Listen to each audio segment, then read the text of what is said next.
2 unit rumah yang dituding milik Bupati Puncak, Elvis Tabuni, serta kantor distrik Omukia dibakar pada Minggu, 6 Juli 2025. Tentara Pembebasan Nasional Papua Barat, TPNPB, Organisasi Papua Merdeka, OPM, menyatakan bertanggung jawab atas peristiwa ini.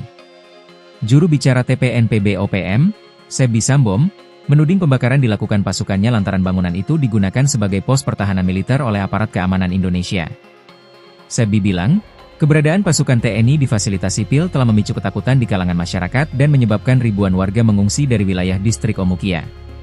TPNPB telah melakukan tindakan pembakaran terhadap bangunan sipil yang digunakan sebagai pos militer, karena hal ini melanggar hukum humaniter internasional, kata Sebi dalam siaran resminya kepada tribun-papua.com. Ia menyerukan kepada Panglima TNI Jenderal Agus Subianto, Pangdam 17 Cendrawasih, Koops Habema, hingga Bupati Puncak Elvis Tabuni agar menghentikan penggunaan bangunan sipil untuk kepentingan militer. Semua bangunan sipil yang pernah digunakan aparat militer di wilayah konflik akan kami anggap sebagai target operasi, ujarnya. TPNPB OPM mendesak Bupati Puncak, Elvis Tabuni untuk menghentikan segala bentuk kerjasama dengan militer Indonesia.